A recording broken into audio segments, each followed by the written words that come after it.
uma vez, boa noite, irmãos, graça e paz, amém? Graça e paz, amém? Glória a Deus. Nós já vamos para o momento da palavra. Eu queria convidar os irmãos a abrirem em 2 Crônicas, capítulo 34. Vamos ler do verso 14 ao 33.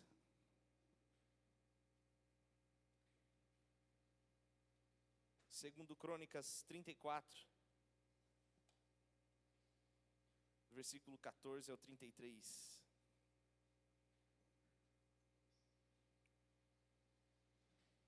Amém? Vamos ler juntos?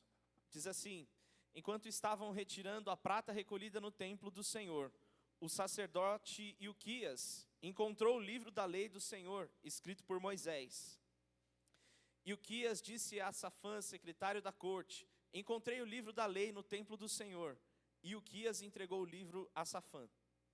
Safã levou o livro ao rei e relatou: seus oficiais estão fazendo tudo o que lhe foi ordenado. A prata recolhida no templo do Senhor foi entregue aos supervisores e trabalhadores.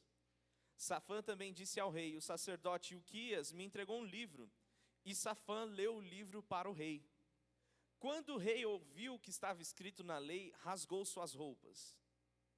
Em seguida deu estas ordens a Ilquias, a Aicã, filho de Safã, a Acbor, filho de Micaías, e Safã, secretário da corte, e a Asaías, conselheiro pessoal do rei: vão consultar o Senhor por mim e por todo o remanescente de Israel e de Judá.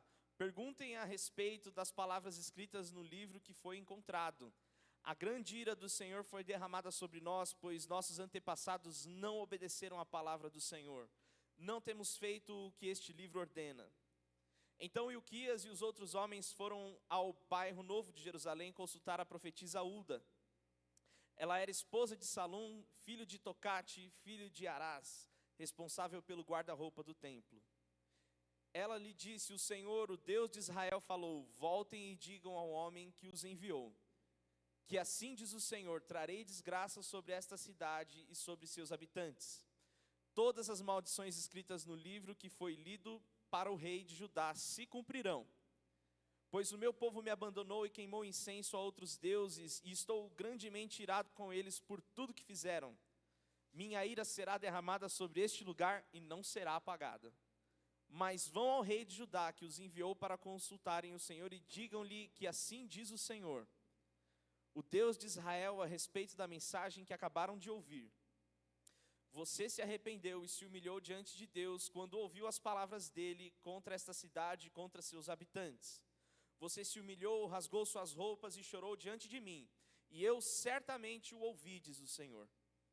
Portanto, só enviarei calamidade anunciada depois que você tiver se reunido aos seus antepassados e tiver sido sepultado em paz. Você não verá a desgraça que trarei sobre essa cidade e sobre seus habitantes. Então eles levaram a mensagem ao rei. Josias mandou chamar todas as autoridades de Jerusalém e de Judá. Subiu ao templo do Senhor com os sacerdotes e os levitas e com todo o povo de Judá e de Jerusalém, dos mais importantes até os mais simples. Leu para eles todo o livro da aliança encontrado no templo do Senhor. O rei tomou seu lugar de honra junto à coluna e renovou a aliança na presença do Senhor. Comprometeu-se a obedecer ao Senhor e a cumprir seus mandamentos, preceitos e decretos de todo o coração e de toda a alma. Prometeu cumprir todos os termos da aliança escritos no livro. Exigiu o mesmo de todos em Jerusalém e do povo de Benjamim. Os habitantes de Jerusalém fizeram essa promessa e renovaram sua aliança com Deus, o Deus de seus antepassados.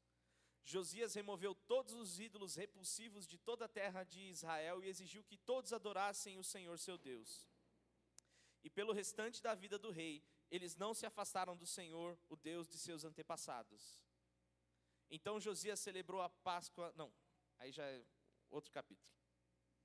Amém? Vamos orar para a gente entrar na palavra. Feche seus olhos. Senhor, mais uma vez nós te damos graças, Senhor, por estarmos aqui reunidos.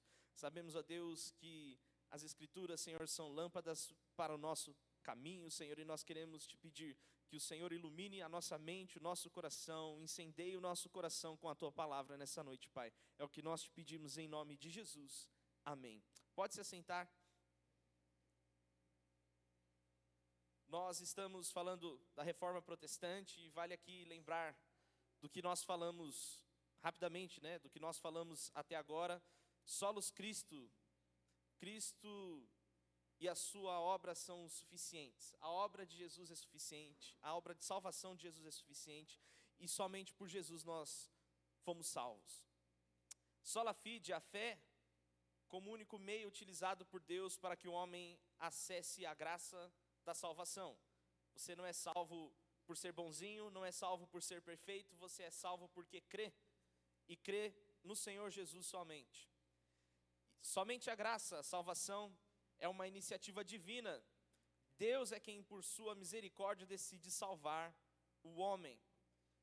Nós não fizemos nada que nos tornasse merecedores da graça de Deus. Deus nos deu a sua graça, antes mesmo de nos criar, Ele já tinha derramado a sua graça sobre nós. E é somente pela graça que nós encontramos a salvação. E hoje nós falamos de somente a Escritura. É um princípio reformador que afirma que a Bíblia é a única autoridade final para questões de fé e prática cristã. Os reformadores defendiam que a palavra de Deus é suficiente para guiar a igreja e qualquer tradição ou ensinamento humano deve ser submetido à autoridade das Escrituras. Basicamente é o seguinte: se está na Bíblia vale, se não está na Bíblia é descartável. Então, nós seguimos justamente para este tema hoje, somente as Escrituras. E o pastor Renan trouxe no domingo um texto histórico e algo revelador, porque a gente visita pouco o Antigo Testamento, mas a gente lê e estuda também o Antigo Testamento, tá? Não é uma parte da Bíblia que a gente esqueceu. Está lá, é boa, é cheio de riqueza. Toda essa palavra, os 66 livros dessa palavra são transformadores, todos eles. Então, o pastor Renan trouxe essa história do rei Josias, e essa história é marcante porque o povo de Israel, o povo de Judá, estava numa situação complicada diante de Deus, porque eles tinham se misturado com outros deuses. Então, como em toda a civilização, conforme as pessoas vão se enriquecendo, vão criando suas raízes, vão abandonando os seus princípios, elas vão se distanciando de Deus, e à medida que elas se distanciam de Deus, elas se misturam com outros ídolos, com a idolatria a outros senhores, se preocupam com outras coisas que não o Senhor, e eles estavam aqui no ápice dessa situação, a ponto tal de chegar a nem sequer saber do livro. Josias manda os homens, os sacerdotes buscarem no templo prata, ouro, para pagar as despesas do reino, e no meio de pegar a prata, no meio de pegar o ouro, eles encontram um livro empoeirado lá. E esse livro era justamente a lei que Deus tinha dado a Moisés. E chegaram a esse ponto de esquecerem, de abandonarem a Escritura. E nada é tão bom retoricamente para se ensinar, para se aprender, do que o contrário, o contraditório. As Escrituras são importantes para nós, amém? Então nós vamos ver o que uma vida sem as Escrituras é capaz de fazer com todo um povo. Eu quero ler com os irmãos versículo 14, 15, 16 e 17 novamente. Nós vamos expor este texto. Em seguida os levitas... Não, antes, antes. Aí. Você está no 35. Segundo Crônicas 34, verso 14. Aí. Enquanto estavam retirando a prata recolhida no templo do Senhor, o sacerdote Ilquias encontrou o livro da lei do Senhor, escrito por Moisés. Ilquias disse a Safã, secretário da corte: encontrei o livro da lei no templo do Senhor. E Ilquias entregou o livro a Safã. Safã levou o livro ao rei e relatou aos seus oficiais: estão fazendo tudo o que lhes foi ordenado. Próximo. A prata recolhida no templo do Senhor foi entregue aos supervisores e trabalhadores. Verso 18. Safã também disse ao rei: o sacerdote Ilquias me entregou o livro. E Safã leu o livro para o rei. Vejam só, o templo, a casa do Senhor, era um lugar onde as pessoas levavam sim o seu dízimo, as suas ofertas, como o Senhor tinha ordenado. Não era apenas um lugar onde se guardavam os tesouros que se levavam para o templo era o lugar onde se guardavam relíquias importantes, né? No templo se guardava a Arca da Aliança, no templo se guardavam as leis do Senhor, no templo se guardava o lugar onde era feito os sacrifícios, no templo tinham coisas importantes, mas aqui nós vemos que o templo estava abarrotado de tanta coisa, que eles simplesmente esqueceram do que era importante. O templo do Senhor estava abarrotado de ouro, estava abarrotado de materiais preciosos, de bens materiais, e o que era relevante foi colocado de lado, em segundo plano. As pessoas daquele templo, aqueles homens, estavam tão preocupados com os seus bens materiais, estavam tão preocupados com as riquezas humanas, que acabaram colocando elas num lugar prioritário. Era mais importante procurar a prata e o ouro do que procurar o livro. E isso nos traz uma certa indignação, né? Você fala assim, poxa vida, eles estavam com o livro que Deus deu para Moisés, estavam com a lei, eles tinham lá no templo coisas importantes, e agora eles estão preocupados só com essa prata e com esse ouro. A gente olha para a situação do povo de Israel e fala, nossa, como esse povo era pecador, como esse povo se distanciava de Deus. Nossa, como esse povo se preocupou tanto com outras coisas, nossa, eles idolatravam outros deuses, esse povo é terrível. Nós, quando lemos essa história, e quando nós passamos, principalmente pelo livro de Reis e o livro de Crônicas, nós vemos e olhamos para estes homens e falamos assim, não tem nem como, esse cara não merecia nem estar aqui na Bíblia, meu, de tanta coisa, olha quanto de coisa errada que ele faz. Mas essa indignação seletiva é porque nós olhamos para um texto que conta uma história de 2.600 anos atrás e achamos que esse texto, pelo fato de ser muito antigo, ele não se aplica atualmente nos nossos dias. Hoje, nós vivemos na era em que o Senhor Jesus resolveu fazer do nosso coração um altar. E hoje o templo, o lugar onde Deus resolveu descer a sua habitação, somos eu e você. E quando nós olhamos para as nossas vidas, o que se parece?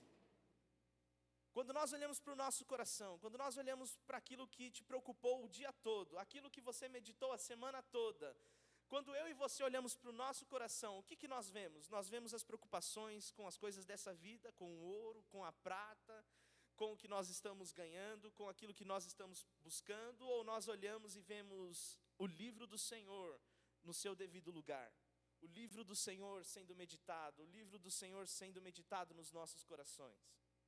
Se nós olhamos para esses homens há 2.600 anos atrás e nos indignamos, deveríamos ter essa mesma indignação hoje. Porque quando nós ligamos a TV num programa que se diz evangélico, tudo que se tem para ouvir é, vem aqui, traga o seu dinheiro e receba uma bênção. E quando nós olhamos para a nossa realidade, trazendo para a nossa realidade local, quando nós olhamos para a igreja e fazemos o seguinte convite, olha, nós vamos fazer um show de música, nós vamos fazer uma reunião fora, nós vamos fazer algo legal, divertido, as pessoas encontram espaço na sua agenda, se esforçam e comparecem, mas quando nós marcamos um momento de leitura, um momento de ensino da palavra, a adesão é menor. Isso mostra o quanto nós estamos preocupados com coisas materiais. Isso nos mostra o quanto nós estamos preocupados com o nosso prazer pessoal, com a nossa realização pessoal. E estamos negligenciando o mesmo livro que estes homens negligenciaram há 2.600 anos atrás. Nós precisamos tirar o livro da prateleira empoeirada do nosso coração e colocar o livro no devido lugar. Essa palavra que o Senhor nos deu, essas direções que o Senhor nos deu na sua palavra são fundamentais para a vida de um cristão. Nós vamos ver mais para frente a importância da palavra. Mas hoje, diante dessa história de Josias, nós precisamos refletir o quão nós estamos distantes da real valorização da Escritura. Isso é perigoso para a igreja. Existem momentos em que a igreja está prestes a cair, a ser destruída, a se tornar qualquer coisa menos igreja, quando ela deixa de temer ao Senhor, quando ela deixa de orar e quando ela deixa de ler a palavra. Se nós tivermos bons discursos, boas músicas, boas agendas, boas ideias, mas nós não tivermos o nosso coração rendido a essa palavra, nós estamos fadados a fracassar na nossa missão como cristãos. É um texto difícil. Pastor Renan, no domingo, né, quem estava aqui no domingo? No domingo a gente sentiu que esse texto já não seria fácil. E diante dessa palavra, dessa negligência que eles fizeram, isso acende um alerta no nosso coração. Nós não podemos negligenciar a Escritura. João Calvino dizia que o coração do homem é uma fábrica de ídolos, e eu concordo plenamente com ele. Pensem no que a idolatria no nosso coração tira. A primeira coisa que a idolatria tira do nosso coração é a vontade de ler a palavra. Quando nós nos rendemos a qualquer coisa que não seja o Senhor, quando nós nos preocupamos com dinheiro, quando nós nos preocupamos com a fama, quando nós nos preocupamos com coisas materiais, tiramos o Senhor do lugar dele e partimos para uma ação de idolatria no nosso coração, a primeira coisa que nós negligenciamos é a palavra. Nós negligenciamos a oração, nós negligenciamos o temor ao Senhor. E se esses homens estavam adorando outros ídolos dentro do templo, eles estavam demonstrando que a idolatria tinha acabado com a beleza e com a importância do livro. Se existem coisas do nosso coração que nos afastam desse livro, esse é o nosso ídolo. Se existem coisas mais importantes no nosso coração do que essa palavra, do que meditar nessa palavra, é o nosso ídolo. Se nós dedicamos e achamos mais importante o tempo que nós passamos frente à televisão, a um celular, e não damos a importância e o tempo necessário a esse livro, então o celular é o nosso ídolo, as redes sociais é o nosso ídolo, está nos afastando de Deus e vai destruir a igreja. Se nós estamos diante desse livro e as nossas preocupações pessoais, o nosso trabalho, a busca pelas nossas riquezas pessoais tem nos afastado desse livro, é o nosso ídolo. O dinheiro se tornou o nosso ídolo e nós precisamos destronar todos esses antes que eles destruam a igreja. É uma palavra muito importante, é uma reflexão muito importante para o tempo que nós estamos vivendo hoje, porque nós estamos num ponto em que ou a nossa igreja cresce, se desenvolve, ou ela desaparece. E nós precisamos ter isso em mente quando formos seguir daqui para frente. Se nós estivermos diante das Escrituras e com o nosso coração rendido a ela, e dedicar exatamente o tempo que nós precisamos a ela, nós vamos desaparecer. Amém? Vamos para o versículo 18, 19, 20 e 21. Safã também disse ao rei: o sacerdote Ilquias me entregou um livro. E Safã leu o livro para o rei. Quando o rei ouviu o que estava escrito na lei, rasgou as suas roupas. Em seguida deu estas ordens a Ilquias, a Aicã, filho de Safã, a Acbor, filho de Micaías, a Safã, secretário da corte, e a Asaías, conselheiro pessoal do rei. Vão consultar o Senhor por mim e por todo o remanescente de Israel e de Judá. Perguntem a respeito das palavras escritas no livro que foi encontrado. A grande ira do Senhor foi derramada sobre nós, pois nossos antepassados não obedeceram à palavra do Senhor. Não temos feito o que esse livro ordena. Josias era rei de uma geração que cresceu com os seus pais negligenciando a palavra. E o pior que uma geração de crentes pode ter é pais que negligenciam a palavra. Eu não sou pai, eu não posso entrar nessa seara, como dizem por aí, eu não tenho lugar de fala. Mas eu sou filho, e eu posso dizer pela minha experiência como filho. Eu não tenho uma formação teológica, eu não sou bacharel em teologia, eu não sou pesquisador de teologia, eu não sou historiador e não sou nada de relevante academicamente, ainda. Mas se eu estou ocupando hoje essa plataforma, estou com esse microfone hoje, com a oportunidade de poder ensinar alguma coisa a alguém, é porque na minha casa eu fui ensinado a ler a palavra. Se eu tenho a oportunidade hoje de estar aqui falando para vocês e com alguma experiência diante da palavra para ensinar essa palavra, é porque na minha casa eu fui ensinado com essa palavra.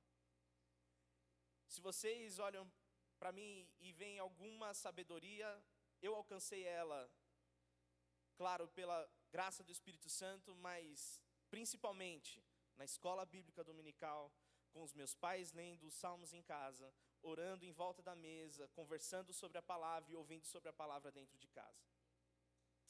Não tenho uma família perfeita, estou longe de ser uma pessoa perfeita, mas essa convivência com a palavra me permitiu manter firme até hoje.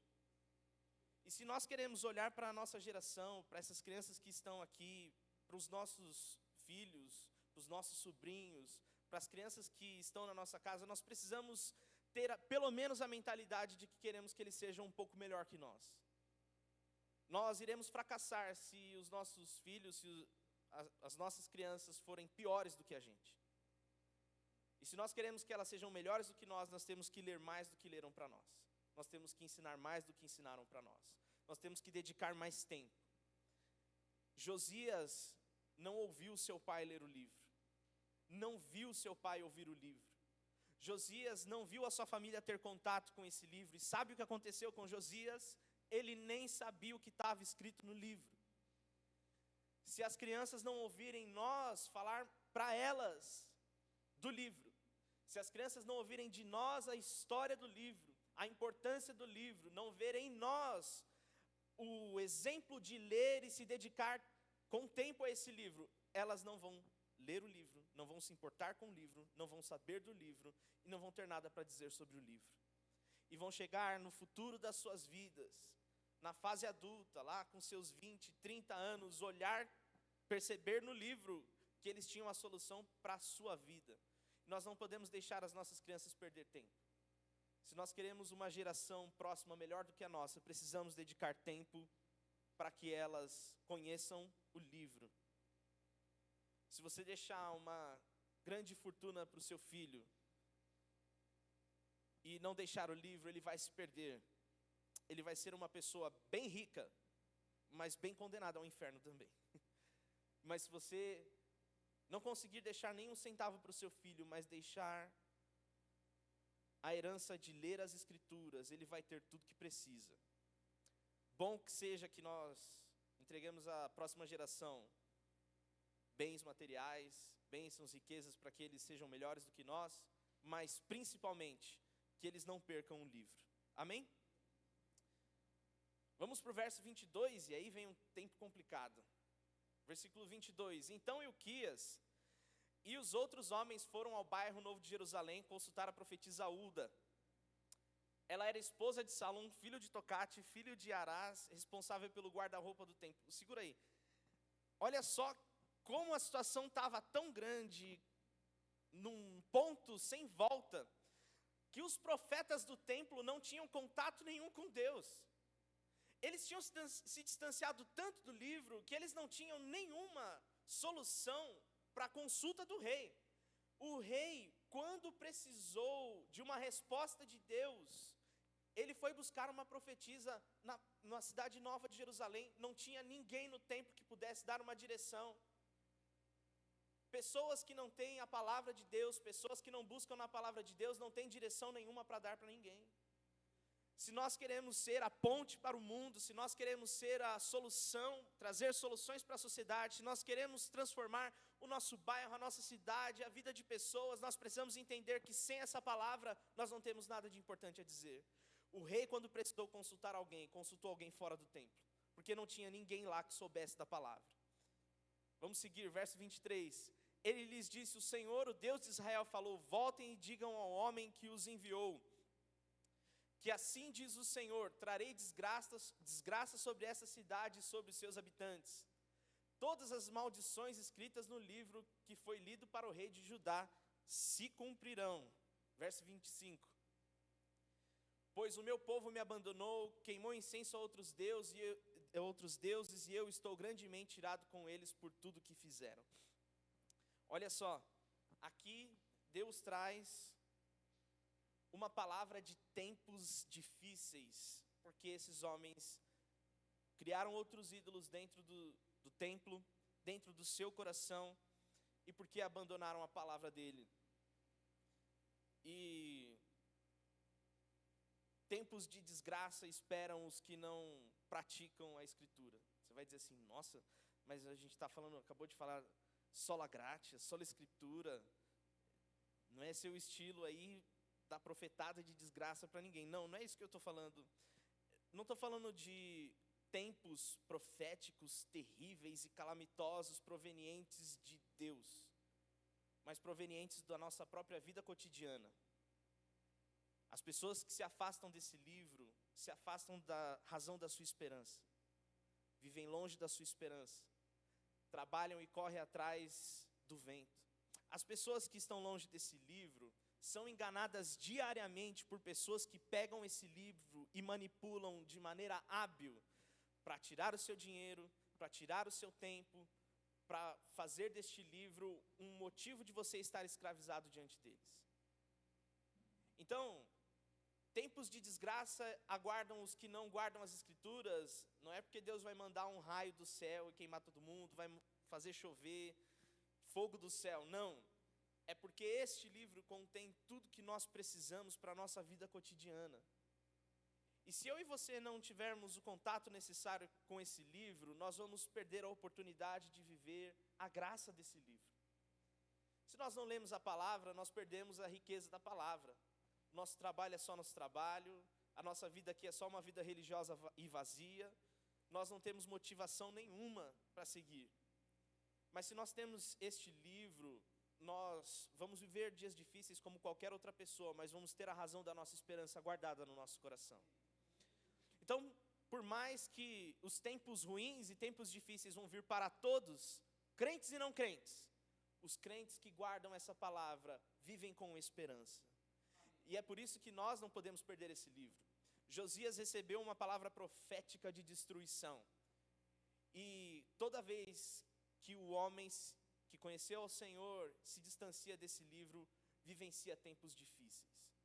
Isso não é algo guardado apenas para Josias, mas todos nós que nos afastamos da direção desse livro, nos afastamos da graça de Deus e vivemos dias difíceis. Vamos para o verso 26, 27 e 28. Mas vão ao rei de Judá que os enviou para consultarem o Senhor e digam que assim diz o Senhor, o Deus de Israel, a respeito da mensagem que acabaram de ouvir. Você se arrependeu e se humilhou diante de Deus quando ouviu as palavras dele contra essa cidade e contra seus habitantes. Você se humilhou, rasgou suas roupas, chorou diante de mim, eu certamente o ouvi, diz o Senhor. Portanto, só enviarei a calamidade anunciada depois que você tiver se reunido com seus antepassados e tiver sido sepultado em paz. Josias, quando leu esse livro, quando ouviu Safã recitar o que estava escrito no livro, a reação dele foi de se humilhar. Ele entendeu e creu no que o livro estava dizendo. Algumas pessoas têm a Bíblia como manual de instruções. Existe um pequeno problema nessa conceituação do que é a palavra de Deus, porque quando você pega um manual de instruções, você olha lá e vê assim, eu quero instalar a televisão. Quem aqui já leu um manual de instruções? Eu sou o tipo de pessoa, eu acho que o tio Sidney também é assim, né, que lê o manual inteiro antes de tirar da caixa. Eu sou assim, manual de instruções, você olha e fala assim, olha, você tem isso, faz isso, e aí vai dar tudo certo. A questão é que a Bíblia não é um manual de instruções porque ela não foi feita para ser lida dessa maneira. A Bíblia não é um manual de instruções que você lê, instala e joga fora junto com a caixa. A Bíblia é a palavra de Deus, a revelação de Deus para a humanidade. Esse livro deve ser meditado, deve ser estudado, deve ser praticado todos os dias. Vocês querem ver um exemplo? Posso dar um exemplo rapidinho do porquê que nós precisamos meditar e estudar a palavra, senão a gente vai fazer besteira? Vini, põe para mim, por favor, Deuteronômio, capítulo 21, versículo 18. Entender a Bíblia, ler a Bíblia é meditar. E quando nós estamos lendo a Bíblia, nós precisamos apontar tudo que nós estamos lendo e olhar para Jesus. E entender o propósito de Deus, o propósito de Cristo, o propósito da graça no que nós estamos lendo. Nós estamos falando de um texto em Crônicas, e este texto nos remete à nossa vida com Cristo. Agora, se nós lemos a Bíblia apenas como um manual de instrução, sem meditar, sem parar tempo para dedicar, para se apaixonar por esse livro, para ler e estudar esse livro, para buscar conhecimento com pessoas que conhecem mais do que nós sobre este livro, para sermos ensinados sobre este livro, nós vamos cair em alguns erros. Vamos ler o que está em Deuteronômio 21, versículo 18, 19, 20 e 21. Isso aqui é um dos 613 preceitos da lei. Vamos lá. Se um homem tiver um filho teimoso e rebelde, que não obedece o pai nem a mãe, apesar de eles o disciplinarem, o pai e a mãe levarão o filho até a porta da cidade, dirão às autoridades ali reunidas: este nosso filho é teimoso e rebelde, se recusa a obedecer, é mau caráter e vive bêbado. Então todos os homens da cidade o executarão por apedrejamento. É isso que nós fazemos hoje?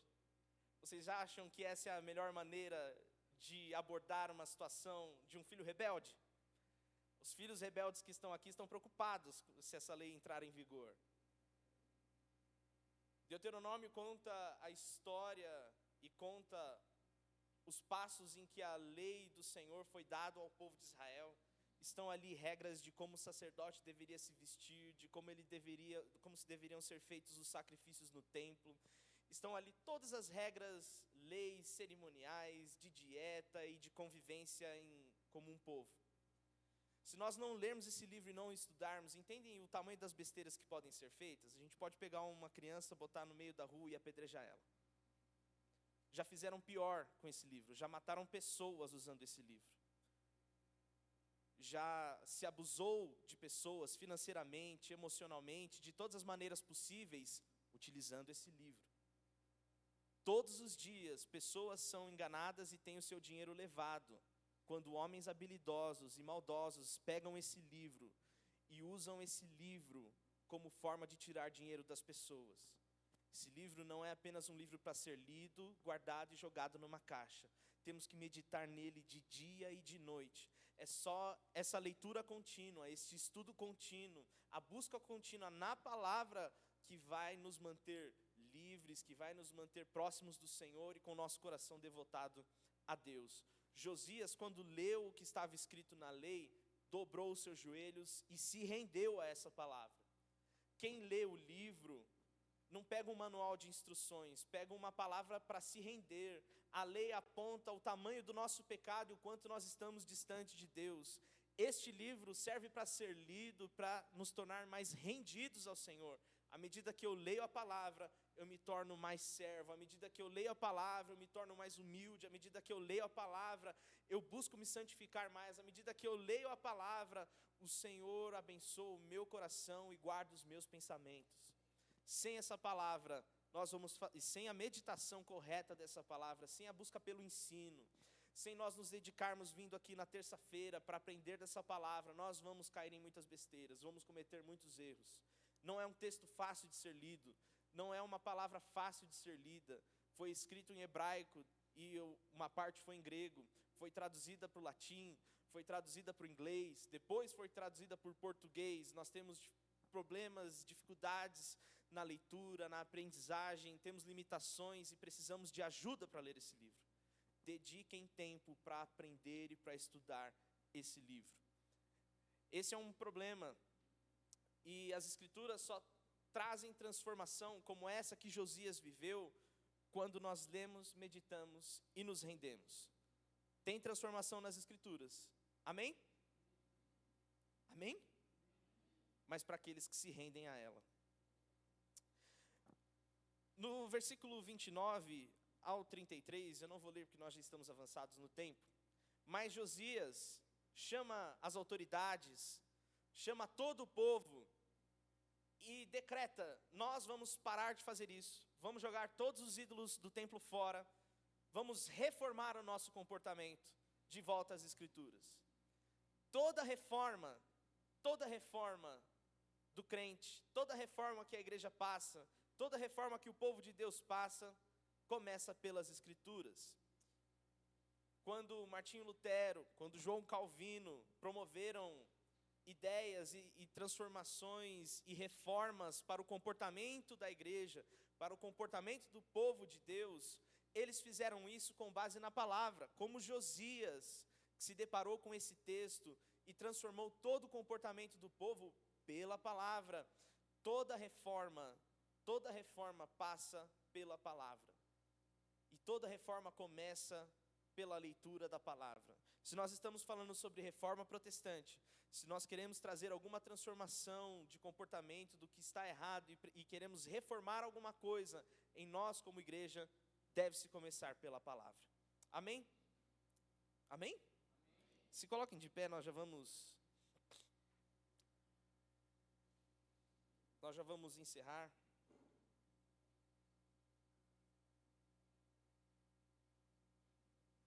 Da mesma forma que a reforma começa pelas Escrituras, a manutenção do que é feito também se mantém pelas Escrituras.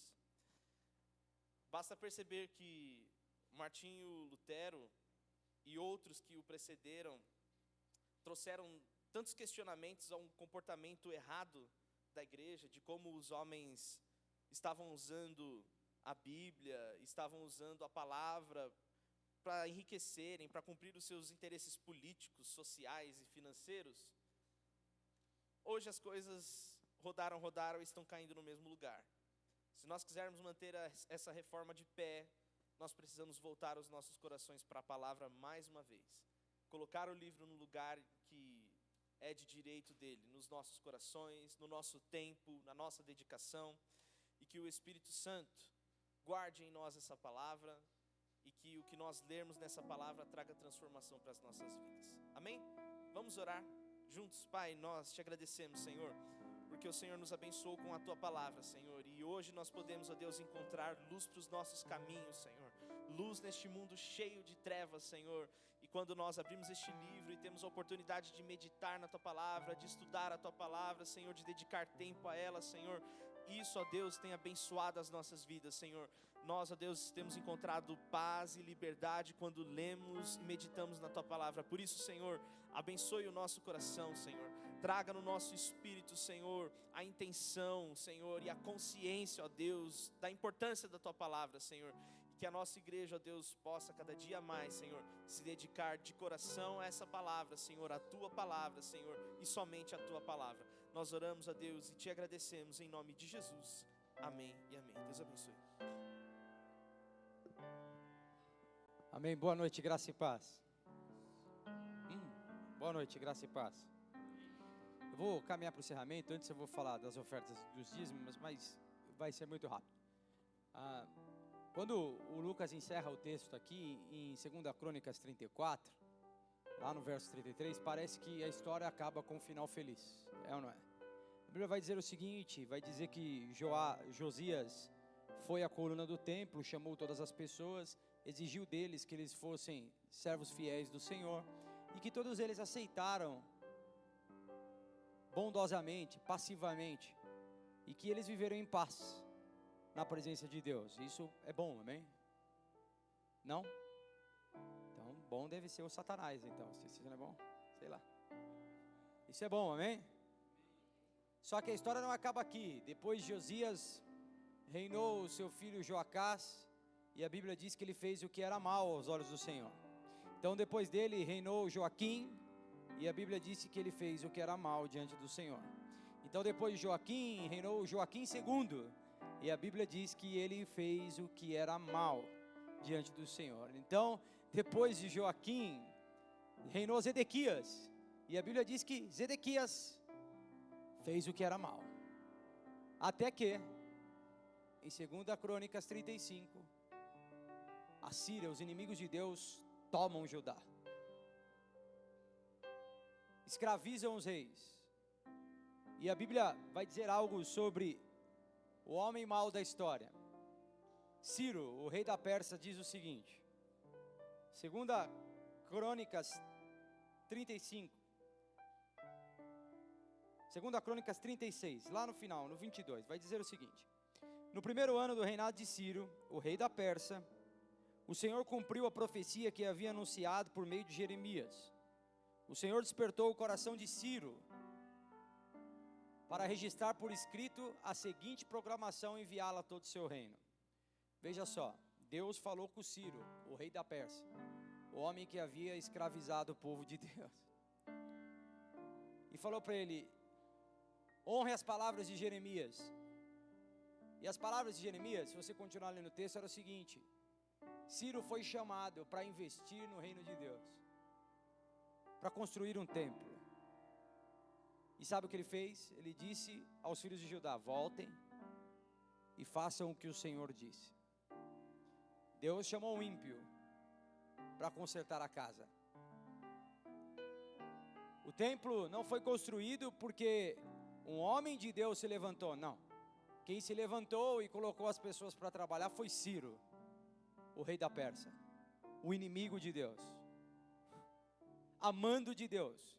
Ele entendeu que quem havia feito ele dominar sobre tudo tinha sido o próprio Deus, e que ele deveria honrar as palavras de Jeremias e cumprir o que estava escrito no livro. O que eu quero dizer com isso? Joacás não considerou cumprir o que estava no livro. Joaquim também desprezou o livro. Joaquim II fez o mesmo, e Zedequias também desprezou o que estava escrito no livro. Mas Ciro, o rei da Pérsia, entendeu que devia considerar o livro, que praticar as palavras do livro era o mais correto. Por que você está falando isso, pastor? Porque em Jeremias, em Malaquias, e eu cansei de ouvir pessoas dizendo e lendo Malaquias 3:10 na hora do dízimo. Só que Malaquias 3:18, se estiver aí rapidinho, tem um texto muito interessante. Esse texto de Malaquias 3:10, apesar dele ter sido usado de maneira controversa, ele faz sentido porque ali é um chamamento ao arrependimento. Não fala de oferta e dízimo, ele está falando de um povo específico, de um tempo específico, é um chamado a se arrepender. E um dos problemas daquele povo era a avareza, era se preocupar